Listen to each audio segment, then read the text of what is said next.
यह तो सत्य है कि जिस गति से झंझारपुर के राजनेता और उनकी राजनीतिक महत्वाकांक्षा परवान चढ़ी है, उस हिसाब से विकास की गति नहीं पकड़ पाई और सूबे को दो मुख्यमंत्री, वो भी 4 टर्म के लिए देने वाला झंझारपुर सारी अर्हता पूरा करने के बावजूद महज एक जिला का दर्जा पाने के लिए तरस ही रहा है, जिसे सुलझाने या हल निकालने में हाल के वर्षों में सूबे के सत्ता के शिखर तक पहुंचे वर्तमान राजनीतिक नेतृत्वकर्ता भी विफल रहे हैं। हास्यास्पद स्थिति तब और बन जाती है जब सूबे के एक साथ कई नए नगर इकाइयों का गठन होता है, नगर पंचायत को नगर परिषद और नगर परिषद को नगर निगम का दर्जा दिया जाता है। उस दौर में भी झंझारपुर काफी पीछे छूट जाता है।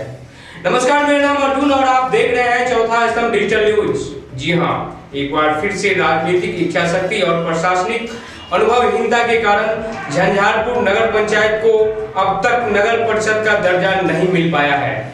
हालांकि झंझारपुर नगर परिषद बनने की रेस में अब भी बना हुआ है। आखिर कब तक झंझारपुर को नगर परिषद का दर्जा मिल पाता है, किस कारण से नहीं मिल पाया है, कहां और किस तरह की प्रशासनिक चूक हुई है, आइए हम जानते हैं। हमारे साथ बातचीत के लिए मौजूद है नगर पंचायत के मुख्य पार्षद वीरेंद्र नयन भंडारी। मुख्य पार्षद महोदय वीरेंद्र नयन भंडारी का हमारे स्टूडियो में बहुत बहुत स्वागत है। बहुत बहुत स्वागत। सर, आखिर कौन सी वजह रह गई कि जिस कारण नगर पंचायत झंझारपुर नगर परिषद का दर्जा पाने के लिए भी काफी पीछे छूट गया है, जबकि अन्य जगहों पर बहुत आगे है। आपका फुलपरास सबसे पहले मिल गया, बेनीपट्टी को भी मिल गया, झंझारपुर क्यों पीछे, किस कारण से रह गई है? देखिए, 2017 में इस बार जो हम लोग चुनाव जीत के आए नगर पंचायत में जी, हम लोग तभी अपने आप को यह मन बना लिए थे जो इस टर्म में इस नगर पंचायत को नगर परिषद का दर्जा दिलवाएंगे, क्योंकि 36-37 वर्ष पहले नगर पंचायत बना था। यह अधिसूचित छत्र समिति पहले था और 2002 में इसे नगर पंचायत का दर्जा मिला जी। तो एक मन में यह भी भावना था जो बच्चे एक समय आता है जो प्राथमिक विद्यालय में पढ़ते हैं, फिर मध्य विद्यालय में जाते हैं, उच्च विद्यालय में और महाविद्यालय तक की सफर तय करते हैं, तो इस शहर का भी डेवलप होना जरूरी था।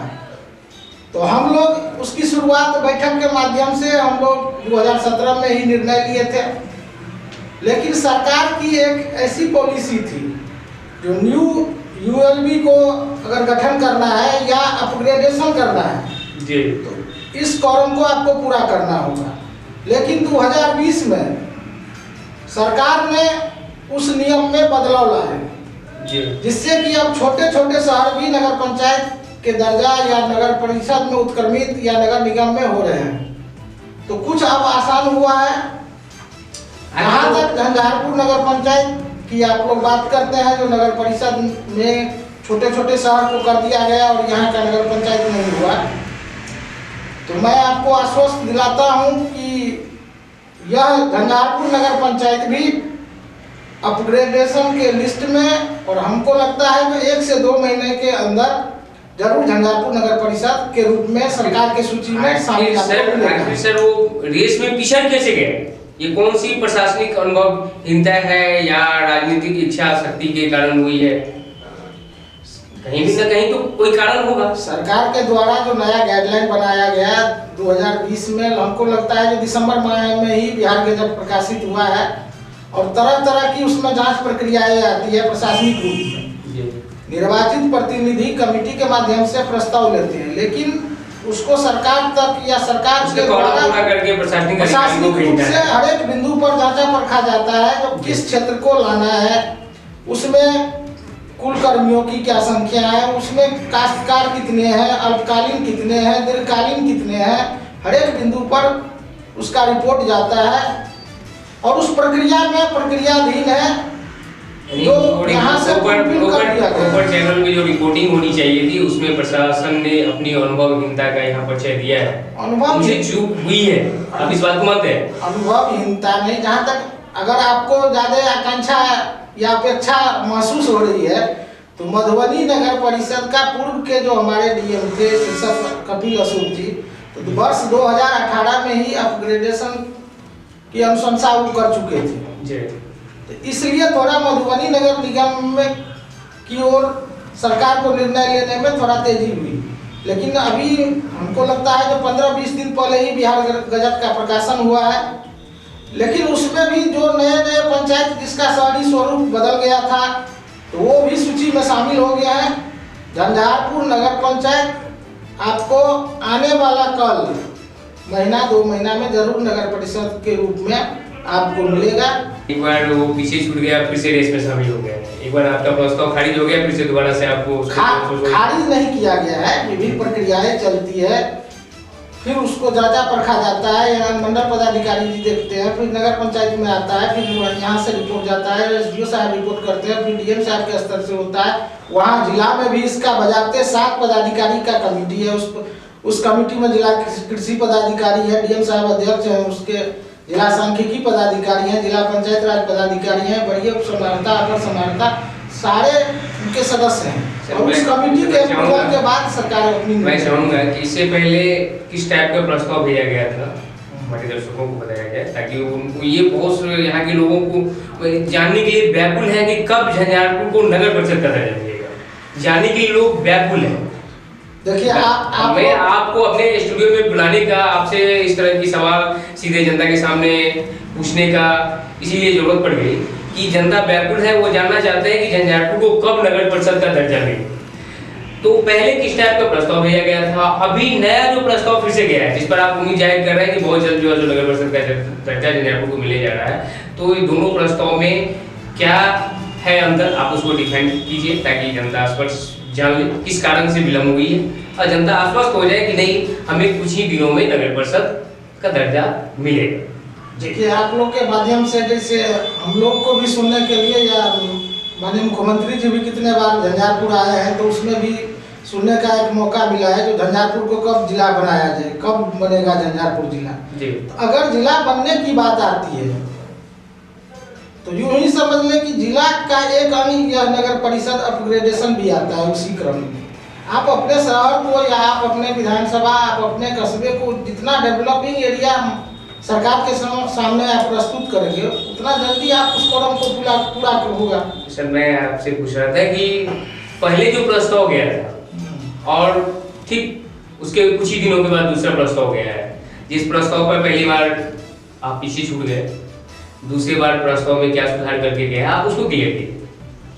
देखिए पहले हम लोग जो निर्णय लिए थे कमेटी के माध्यम से, जो राष्ट्रीय राजमार्ग जो हमारे बगल से गुजरती है, शहर के बगल से गुजरती है NH57 जी, तो हम भी NH57 के किनारे बसे हुए हैं और उधर सिमरा पंचायत आती है, सिमरा पंचायत भी NH के किनारे बस्ती है।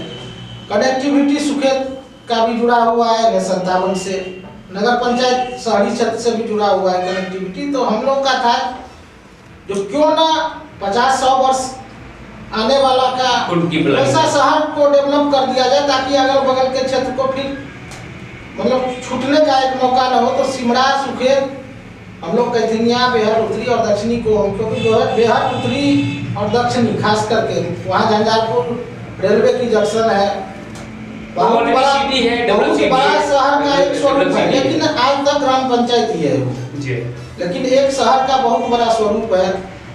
तो हम लोग का इच्छा था जो ये 5 पंचायत मिला के क्यों न इसको नगर परिषद के रूप में परिणत कर दिया जाए जी। तो अभी जांच पड़ताल जो चली है इस प्रक्रिया में प्रशासनिक रूप से जी, तो वहाँ एग्रीकल्चर, शहरी वातावरण, शहरी रूपरेखा क्या डेवलपिंग है उसका शहरीकरण के रूप में, उसमें जो क्षेत्र लगभग बेहद उत्तरी और दक्षिणी उसमें 100% में पाए गए हैं जो इसको बहुत तेजी से इसका रफ्तार है शहरीकरण के ओर, तो यह तो शामिल होना ही है। अभी सिमरा सुखेत को तत्काल हम लोग इससे अलग नए मान के चल रहे हैं। प्रस्ताव में यानी प्रस्ताव प्रशासनिक रूप से है, प्रस्ताव हम लोग अभी नहीं कुछ किए हैं इसमें, लेकिन जो प्रशासनिक स्वरूप लग रहा है उसमें बेहद उत्तर और दक्षिण और नगर पंचायत, तो नगर पंचायत की जनसंख्या 30,590 है, 8388 आप बेहद दक्षिण का पॉपुलेशन है और 10,000 समथिंग आपको बेहद उत्तर का है। तो हम 50,000 से कुछ कम मतलब 25-50 की संख्या में मात्र कम हो रहे हैं लेकिन 40,000 से एक्सीड कर रहे हैं, इसलिए exceed कर रहे हैं, तो आप फिर भी हम नगर परिषद की दर्जा को पा सकते हैं, पा सकते हैं और पाएंगे। इतना आप श्योर कर रहे हैं कि अब जो है सो जो प्रेस प्रस्ताव गया है उसमें जो है सो हम नगर परिषद का दर्जा लेकर रहेंगे। हाँ, इसमें हमारे पूर्व मंत्री और झंझारपुर के वर्तमान विधायक माननीय नीतीश मिश्रा जी पूर्ण रूप से हम लोग को के साथ है और सहयोग की भावना अपना रहे हैं। उसमें कहीं अगर जनप्रतिनिधि स्तर से या प्रशासनिक स्तर से अगर कहीं कोई अड़चने आती है तो हम लोग सब मिलकर उसको दूर करेंगे। इसलिए तो हमारे मुख्य पार्षद नगर पंचायत के मुख्य पार्षद वीरेंद्र भंडारी जी जनता को आश्वस्त करना चाहते हैं कि जो दोबारा से प्रस्ताव गया है उसमें तत्काल सिमड़ा और सुखेत जो पंचायत है, जो ग्रामीण इलाका है, जो स्टेट एरिया में नहीं आते हैं, उसको छोड़ के एक नया फ्रेश प्रस्ताव गया है। बेहट उत्तरी, बेहट दक्षिणी पंचायत को मिलाकर और नगर पंचायत झंझारपुर को मिलाकर एक नया नगर इकाई यहाँ नगर परिषद के रूप में झंझारपुर को मिलने वाला है। अब देखते रहिए साउथ आज तक टीवी।